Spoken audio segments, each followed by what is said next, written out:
The crystal spires of the Aetherian High Council chamber pierced the violet sky like frozen lightning, their surfaces refracting the light of 3 setting suns. Inside, Lyra then stood before the Council of 9, her iridescent skin dimmed with anxiety, but her posture remaining proud and dignified. The charges against her were serious: unauthorized intervention in the affairs of a developing civilization. Diplomat Kathan, Supreme Counselor Vexra's voice resonated through the chamber. You stand accused of violating our most sacred law of non-interference. During the Proxima crisis, you provided advanced shielding technology to the humans of Earth, preventing the solar flare that would have devastated their civilization. Lyra's crystalline eyes remained steady as she responded. Honorable Council, I acted to preserve a unique species whose potential far exceeds our current understanding. The humans' resilience and creativity. Silence. Counselor Mirax cut through her defense. Your fascination with these primitives has clouded your judgment. Their technology barely allows them to reach their own moon. They wage wars over resources and ideology. They are centuries away from being ready for galactic society. The chamber fell silent as Supreme Counselor Vexra rose from her seat. Her ancient eyes held wisdom accumulated over millennia. Lyra Kathan, your distinguished service record spans 3 centuries. Your diplomatic achievements have brought peace to 17 star systems. However, this breach cannot go unpunished. Lyra's heart raced, but she maintained her composure. The punishment for her crime could range from exile to mental reconditioning. What came next surprised everyone in the chamber. You will be assigned to serve the very species you chose to protect, Vexra declared. For 1 Earth year, you will work under Dr. Marcus Chen, a human scientist studying interstellar communications at their primitive Earth Institute of Technology. Gasps echoed through the chamber. Such a punishment was unprecedented. To serve a lesser species was considered the ultimate humiliation for an Aetherian of Lyra's status. Furthermore, Vexra continued, you will be restricted to using only technology available to humans. Your enhanced abilities will be dampened to near-human levels. Perhaps this experience will teach you why our laws of non-interference exist. As the sentence was pronounced, Lyra felt a mixture of emotions she had never experienced in her 300 years. Fear, certainly, but also a strange curiosity. She had studied humans extensively, advocated for their potential, but never lived among them. The next few days passed in a blur of preparations. Lyra underwent the necessary biological modifications to appear more human-like. Her iridescent skin was dulled to a pale tone, her crystalline eyes darkened to a deep blue, and her natural ability to process multiple wavelengths of light was reduced to human standard visible spectrum. As she boarded the transport ship that would take her to Earth, Lyra reflected on the irony of her situation. She had fought for humanity's right to survive and develop naturally, arguing that their potential was worth preserving. Now she would experience their civilization from within, not as a distinguished diplomat, but as a subordinate. The journey to Earth took 3 days in human time. Through the viewport, Lyra watched as the blue planet grew larger, its single moon appearing primitive compared to the engineered satellite networks of Aetherian worlds. Yet there was something compelling about its natural beauty. The swirling white clouds, the vast oceans, the scattered lights of human cities visible on the night side. The landing was arranged at a secure facility outside Boston, where Dr. Chen's laboratory was located. As Lyra descended from the ship, her first breath of Earth's air was surprisingly sweet, though the higher nitrogen content made her slightly lightheaded. A small group awaited her arrival. 2 government officials, a military officer, and a man who must be Dr. Marcus Chen. He wasn't what she expected. From the briefing files, she knew he was considered brilliant by human standards, having made breakthrough discoveries in quantum entanglement communication.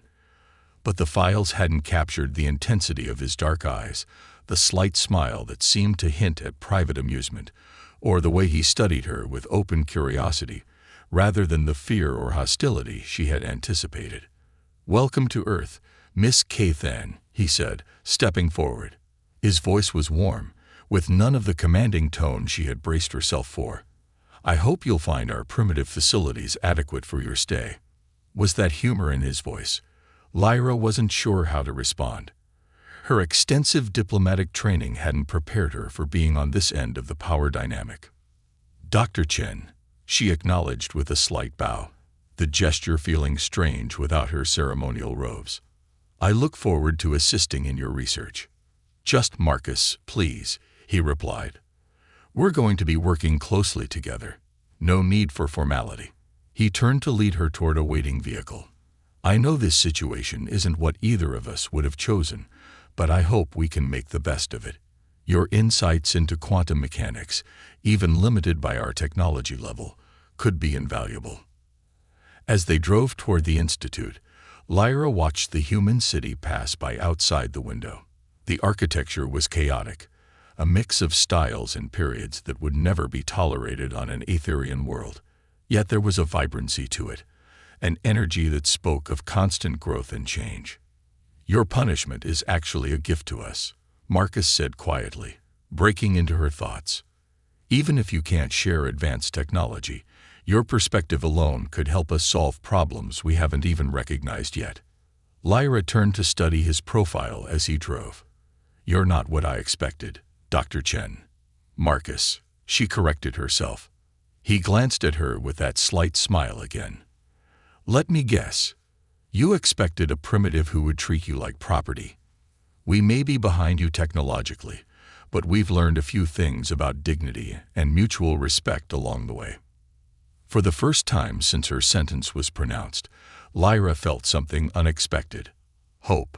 Perhaps this year would teach her something after all, not about the limitations of humanity, but about their capacity to surprise. The MIT laboratory was nothing like the crystalline research chambers of Aetheria, but Lyra found herself intrigued by the organized chaos of Dr. Chen's workspace. Holographic displays flickered alongside old-fashioned whiteboards covered in equations. Graduate students bustled about, their enthusiasm palpable even through their obvious exhaustion. Marcus led her to a small office adjacent to the main lab. "This will be your space," he said, gesturing to a desk equipped with what she recognized as current-generation Earth computing technology. "I know it's not what you're used to, but—" "It's perfect," Lyra interrupted, surprising herself with her sincerity. The absence of neural interfaces and quantum processors felt oddly liberating. Sometimes the simplest tools lead to the most innovative solutions. Marcus raised an eyebrow. "That's not the response I expected from an advanced civilization's diplomat." "Perhaps you're not the only one capable of surprising people," Lyra replied, settling into her chair and examining the computer setup. The interface was primitive but logical, and she quickly grasped its basic functions. Over the next few weeks, Lyra immersed herself in the project.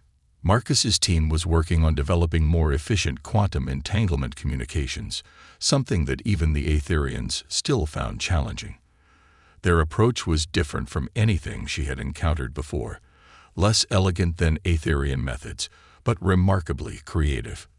One evening, as the lab emptied and the Boston skyline glowed against the darkening sky, Marcus found Lyra still at her desk, surrounded by papers covered in calculations. "You know what," he said, leaning against her doorframe. "For someone being punished, you seem pretty invested in our primitive research." Lyra looked up, realizing she had lost track of time again. "Your approaches are unexpected. You're taking paths we never considered because we had access to more advanced technology. Sometimes limitations breed innovation." Marcus pulled up a chair. "Is that why you helped us during the Proxima crisis? Did you see something in us worth preserving?" The question caught her off guard. They hadn't discussed her crimes since her arrival. "I saw a species that refused to accept impossibility as an answer. When faced with extinction, you didn't pray or surrender. You looked for solutions. Even knowing they might not work, you tried anyway. And that was worth risking your career for." Lyra was quiet for a moment, choosing her words carefully. "The Aetherian civilization is ancient. We've achieved so much, but we've also become static. We follow established paths because they're proven safe. Watching humanity, I see something we've lost: the courage to leap into the unknown. Marcus studied her with those intense dark eyes that seemed to see more than she intended to reveal. You know, most of my colleagues think I'm crazy for treating you as an equal. They expect me to lord it over you, get revenge for centuries of your people looking down on us. And why don't you? He smiled, that same slight smile that had first caught her attention. Because that would prove we're exactly what your council thinks we are: primitive beings ruled by petty emotions. Besides, he added, standing up, you make better coffee than anyone else in the lab. Lyra laughed, another human habit she'd found herself adopting. That's because I actually read the machine's manual instead of just hitting buttons randomly. See, superior alien intelligence at work. His tone was teasing, but his eyes were warm. Come on, it's late. Let me buy you dinner. There's this great Thai place around the corner. As they walked through the cool evening air, Lyra found herself studying the humans around them: couples holding hands, friends laughing together, parents shepherding tired children home. Simple moments that wouldn't seem out of place on any world. The restaurant was small but welcoming, filled with scents that made Lyra's modified taste buds tingle. As they settled into a corner booth, Marcus ordered a variety of dishes for them to share. Try the pad thai first, he suggested, watching as she carefully manipulated the chopsticks. It's a good introduction to Earth cuisine. The flavors were complex and unfamiliar, but pleasant. This is wonderful, she admitted. On Aetheria, food is purely functional. We lost the art of cooking centuries ago. Lost it, or chose to abandon it as inefficient. Both, perhaps. Many things were sacrificed in the name of progress. She paused, considering. We have perfect climate control, instant matter transportation, neural networks that can process vast amounts of data.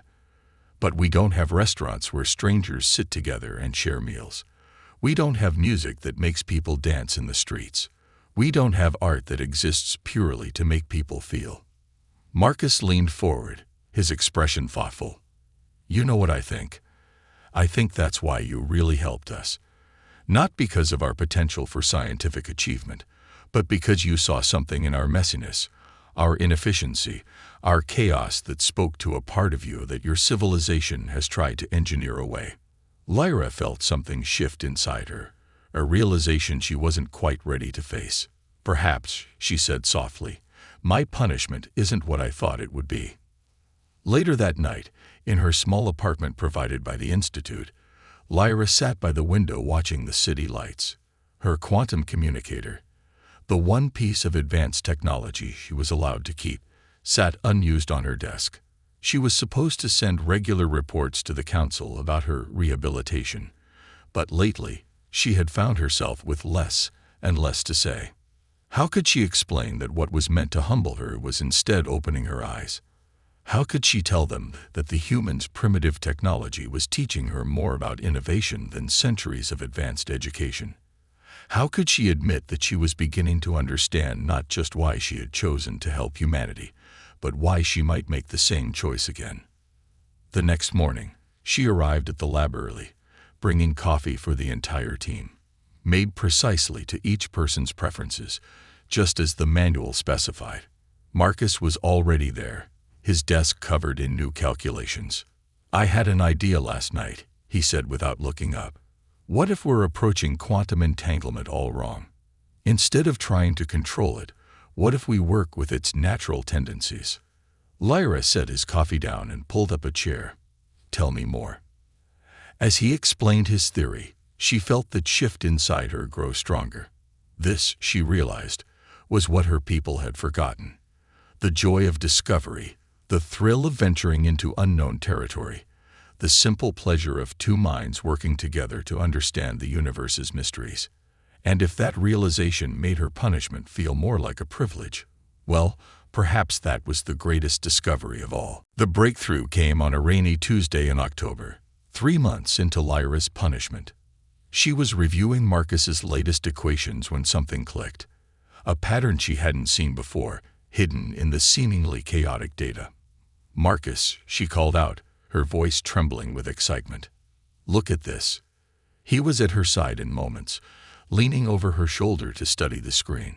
His presence was distracting in a way she'd been trying to ignore lately, but she forced herself to focus on the data. "See how the quantum particles aren't just entangled, they're creating a cascading pattern. What if we're not looking at simple paired connections, but a network that grows exponentially?" Marcus's eyes widened as he followed her logic. Like a neural network, but through quantum space itself. He grabbed a marker and began sketching on the window, his movements quick and precise. "If we modify the containment field to account for this pattern, we could establish stable quantum communications across any distance," Lyra finished, standing to join him at the window. "No delay, no signal degradation. No." She stopped abruptly, realizing what they'd stumbled upon. Marcus turned to her, his expression a mix of triumph and concern. "This is it, isn't it? This is how your people do it." Lyra sank back into her chair. "Not exactly, but it's the foundation." "Marcus, I can't. I'm not supposed to help develop technology beyond Earth's current capabilities." He knelt beside her chair, his voice low and intense. "You haven't. We figured this out together, using Earth technology and Earth methods. You just helped us see what was already there." Before she could respond, a graduate student burst into the lab. "Dr. Chen, you need to see this." She pulled up a news feed on the main display screen. The headline made Lyra's blood run cold. "Massive objected enduring solar system. Trajectory suggests artificial origin." Marcus's hand found hers under the desk, squeezing gently. "Is it?" "An Aetherian survey ship," Lyra confirmed, recognizing the energy signature described in the report. "They're not supposed to be here." "Not now." Her quantum communicator, silent for weeks, suddenly hummed to life. The message was brief but clear. "Diplomat Kathan, explain the quantum anomaly detected at your location. Immediate response required." Marcus read the message over her shoulder, his face hardening. "They detected our test. Any significant manipulation of quantum fields would draw their attention." Lyra explained, her mind racing. "But they shouldn't be responding like this. A survey ship changing course, breaking observation protocols. Something's wrong." She reached for the communicator, but Marcus caught her wrist. "Wait, what aren't you telling me?" Lyra met his eyes, seeing the trust there that she was about to shake. "There's a faction in the Council that believes humanity is developing too quickly. They opposed my intervention during the Proxima crisis, argued that humans should have been allowed to face extinction. If they've gained influence, they might see our breakthrough as confirmation of their fears," Marcus finished. "That we're advancing too fast, becoming a potential threat." The lab had gone quiet, the graduate students gathering around them, their faces showing various degrees of fear and determination. "What do we do?" asked Sarah, the youngest student, her voice steady despite her obvious anxiety. Marcus straightened up, naturally assuming a leadership role. "First, we secure our research. Download everything to isolated drives, no network connections." "Lyra, what's the protocol here? How long do we have?" "They'll expect an immediate response. Any delay will be seen as confirmation of suspicious activity." She stood, squaring her shoulders. "I need to report in, but I can't tell them what we've discovered." "Not yet. Buy us some time," Marcus agreed. "We need to understand exactly what we've created before we decide what to do with it." As the team sprang into action, Lyra composed her response to the Council. A carefully worded message explaining that she was monitoring standard human quantum research, nothing that violated her restrictions. It wasn't entirely a lie. They had made this breakthrough using human methods and technology. But as she sent the message, she knew it was only a temporary solution. The survey ship would arrive within days, and its sensors would detect the lingering traces of their quantum experiments. That evening, as the lab finally emptied, Marcus found her still at her desk, running simulations on their discovery. The rain had stopped, leaving the city gleaming under the streetlights. "I ordered dinner," he said, setting down a bag of Chinese takeout. "You need to eat." "Marcus, I'm sorry. I never meant to put Earth in danger." He pulled up a chair, unpacking containers of food. "You haven't. We were always going to reach this point. Maybe not today, maybe not this year, but soon. Humanity is ready to take its place among the stars, whether your council believes it or not. You don't understand.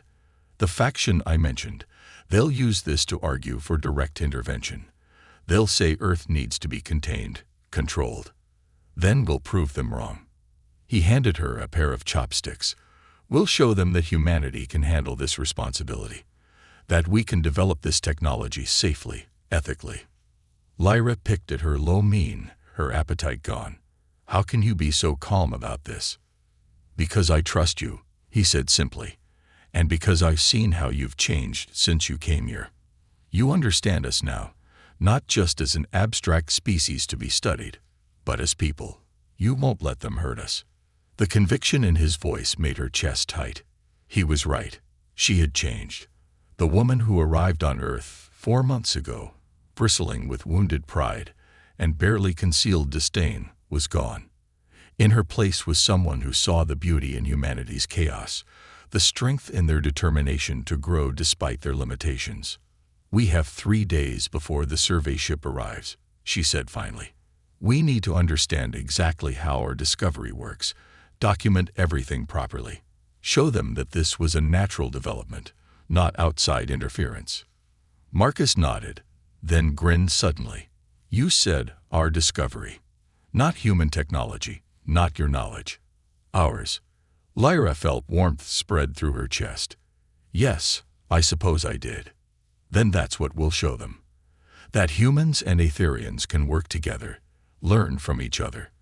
That the future lies in cooperation, not control." As they worked late into the night, refining their calculations and preparing their documentation, Lyra found herself watching Marcus more often than she should.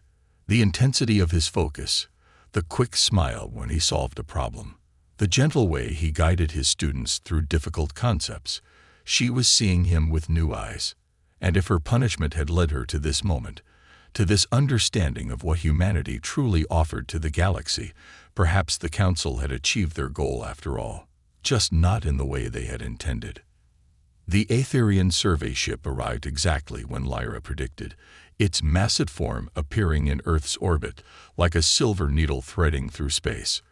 From the MIT rooftop observatory, it was barely visible to the naked eye, a pinpoint of light moving against the stars.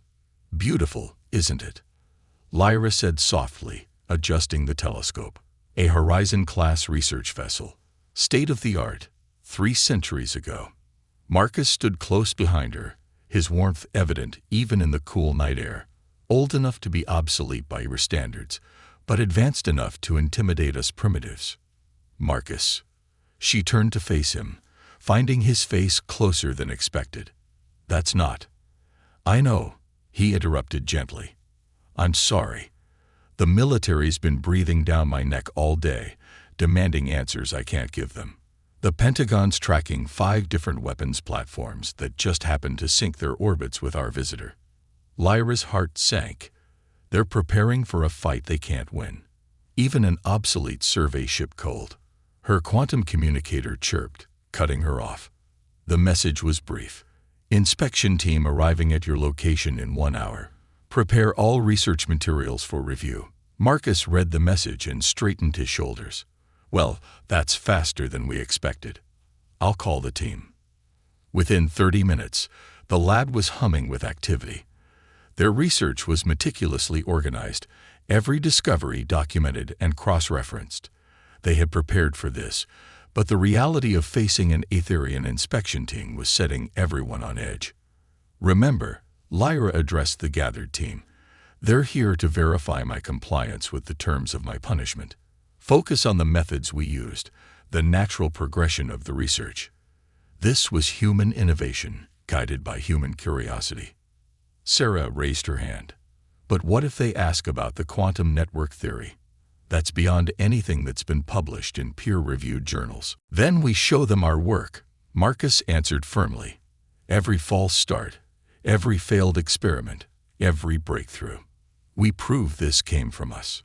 The inspection team arrived with typical Aetherian precision, materializing in the lab's designated arrival zone at exactly the appointed time. 3 figures in shimmering ceremonial robes, their iridescent skin marking them as pure Aetherians, untouched by human mimicking modifications. Lyra recognized the lead inspector, Counselor Mirax, one of her strongest opponents during her trial. This wasn't a routine inspection. It was a hunt for evidence. Diplomat Kathan, Mirax's tone was cold. You appear to have adapted well to your situation. Counselor, Lyra bowed slightly, the gesture feeling strange after months of human customs. This is Dr. Marcus Chen, the project leader, and his research team. Marcus stepped forward, extending his hand in human fashion before smoothly transitioning to an Aetherian greeting when the gesture wasn't reciprocated. Welcome to Earth. We're honored to share our work with you. Mirax's crystalline eyes swept the lab dismissively. Indeed, we detected quantum manipulation far beyond your species' documented capabilities. Diplomat Kathan, did you forget the terms of your punishment? With respect, Counselor, Marcus interrupted. Everything we've achieved here has been through Earth technology and methodology. We can demonstrate. Silence. Mirax cut him off. You will speak when questioned, human. The temperature in the room seemed to drop. Lyra saw Marcus's jaw clench, but he held his tongue. The other researchers bristled at the dismissal, but stayed quiet. Now, Mirax continued, explain the quantum anomaly we detected. Lyra moved to the main display, pulling up their research documentation. We've been exploring quantum entanglement communication using standard Earth equipment. Through careful observation, the team discovered a previously unnoticed pattern in particle behavior.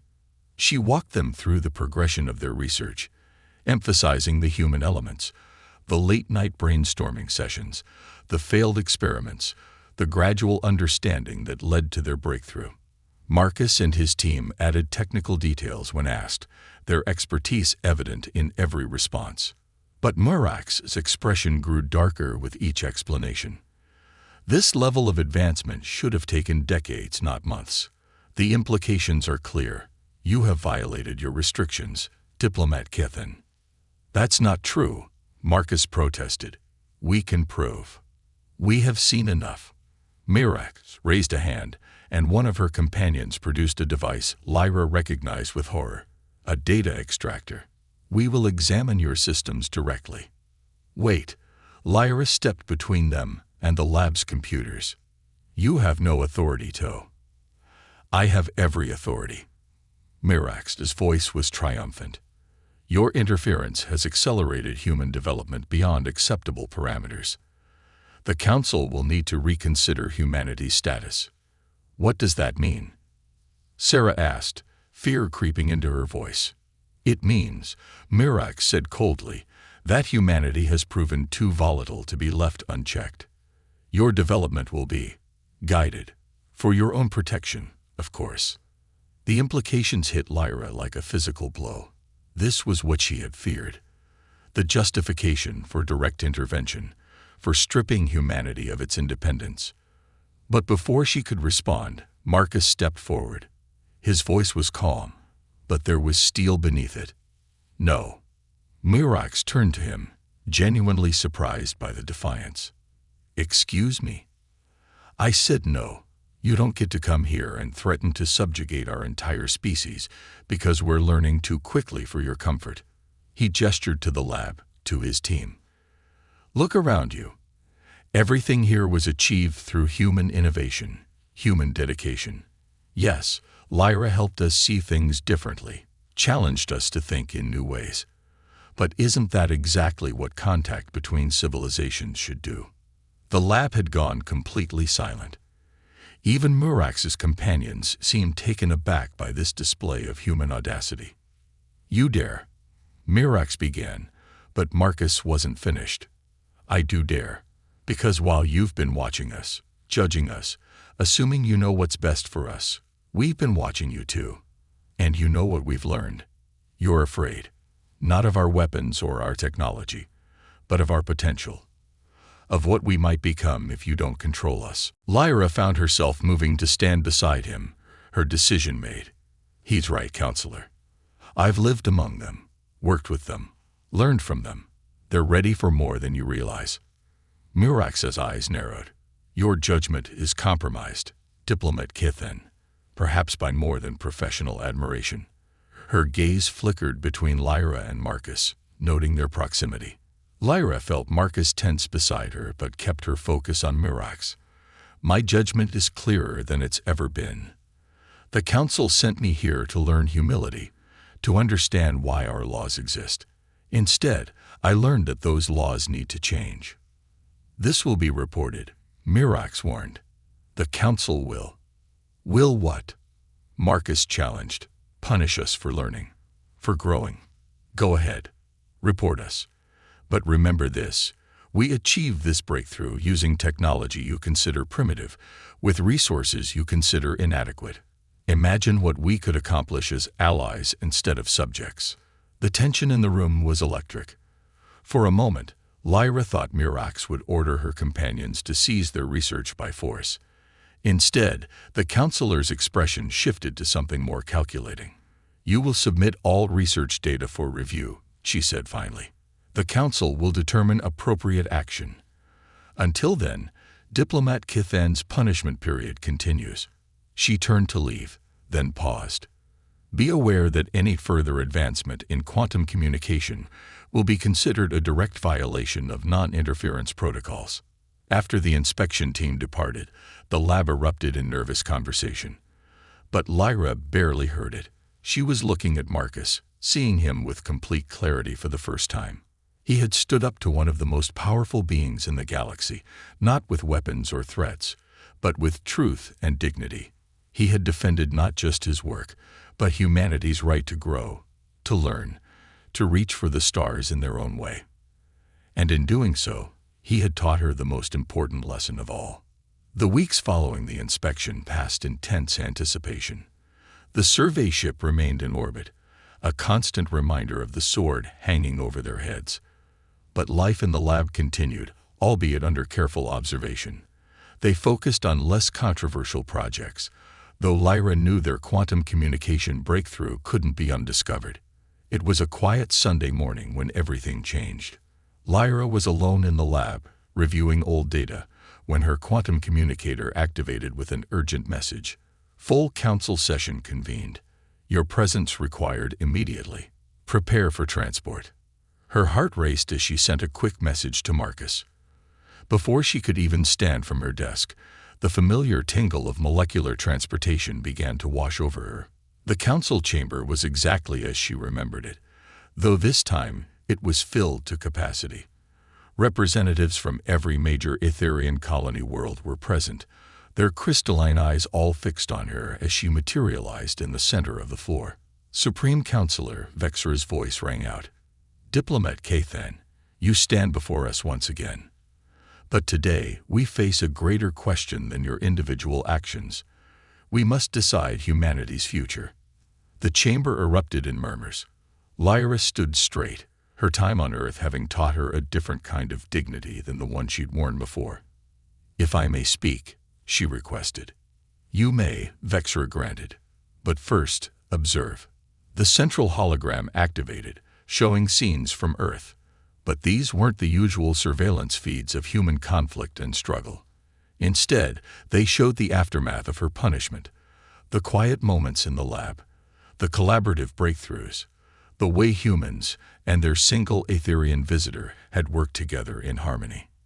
"Your punishment was an experiment," Vexra revealed, "one that has yielded unexpected results. We sought to humble you, to prove humanity's limitations. Instead, you have shown us something else entirely." Before Lyra could respond, a new figure materialized beside her. Marcus. He looked slightly disoriented from the transport, but quickly found his footing. Dr. Marcus Chen, Vexra acknowledged. Welcome to Etheria. Your presence was requested because you, too, are part of this experiment. Marcus's eyes were wide as he took in the magnificent chamber and its assembled dignitaries, but his voice was steady. I'm honored, though I wish you'd given me time to change out of my weekend clothes. A ripple of surprised amusement passed through the chamber. Lyra felt a surge of pride. Even here, surrounded by beings who could reshape reality with a thought, he maintained his humanity. We have reviewed your research, Vexra continued. Both the official projects and the quantum communication breakthrough you were forced to abandon. We have also reviewed every interaction, every conversation, every moment of collaboration between you and Diplomat Kithan. Lyra felt her face warm, wondering just how much they had observed. The question before us is not whether humanity is ready for advanced technology, Vexra declared. You have proven that you can discover it on your own, given time. The question is whether our civilizations are ready for each other. She descended from her elevated position, approaching them directly, an unprecedented action that caused gasps among the assembled council. Diplomat Kithan, your punishment is ended. But before we pass judgment on humanity's status, tell us what you have learned. Lyra took a deep breath, feeling Marcus's supportive presence beside her.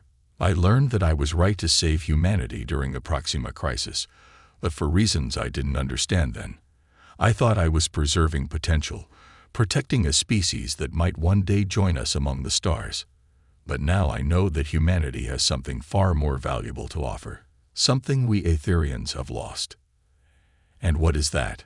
Vexra prompted. The ability to grow, to change, to face the unknown with courage and creativity. We Aetherians have become static, so focused on preserving what we have that we've forgotten how to become more than we are. She gestured to Marcus. Humans don't just adapt to challenges. They thrive on them. They don't just solve problems. They find new ways to approach them. And most importantly, they do it together. Marcus stepped forward. If I may. At Vexra's nod, he continued. Everything we achieved in that lab came from collaboration. Not just between humans and Aetherians, but between different ways of thinking. We taught Lyra to see quantum mechanics through new eyes, and she taught us to question our assumptions about what's possible. And this connection you have formed. Vexra's gaze moved between them. It goes beyond professional collaboration, does it not? Lyra felt Marcus's hand find hers. Yes, she admitted. That too is something we can teach you. That true growth comes from opening not just our minds, but our hearts. The chamber erupted in discussion, but Vexra raised a hand for silence. We have watched your species closely, Dr. Chen. We have seen your wars, your struggles, your mistakes. But we have also seen your resilience, your capacity for change, and your ability to form connections across seemingly insurmountable differences. She turned to address the full council. I propose a new experiment. Not punishment, but partnership. A formal exchange program between our civilizations, allowing selected humans and Aetherians to work together, learn from each other, and build a future that neither of us could create alone. The voting was swift and decisive. The council had seen enough to know that the old ways of isolation and control were no longer viable. As the details were being finalized, Marcus turned to Lyra. So, does this mean you're not my research assistant anymore? She smiled, squeezing his hand. No. Now I'm your partner. In everything, if you'll have me. His answer was to pull her close and kiss her, right there in front of the assembled council of 9, representatives from a dozen worlds, and the combined wisdom of an ancient civilization. And in that moment, as the crystalline spires of Aetheria caught the light of 3 setting suns, 2 civilizations took their first real step toward a shared future. Not through conquest or control, but through understanding, growth, and love. The punishment that was meant to teach humility had instead taught something far more valuable, that the greatest achievements come not from advancing technology, but from advancing hearts and minds together. As they prepared to return to Earth, now as official ambassadors of a new era of cooperation, Lyra looked at the man beside her and knew that some punishments were really rewards in disguise, and some endings were really just beautiful beginnings. Ready to change the universe? Marcus asked, his eyes twinkling with that familiar mixture of humor and determination. Together, Lyra replied, knowing that whatever challenges lay ahead, they would face them as they had faced everything else, with courage, creativity, and love. And somewhere in the vast expanse of space, two civilizations began to learn what humanity had known all along, that the greatest adventures come not from conquering the unknown, but from exploring it hand in hand with those we love.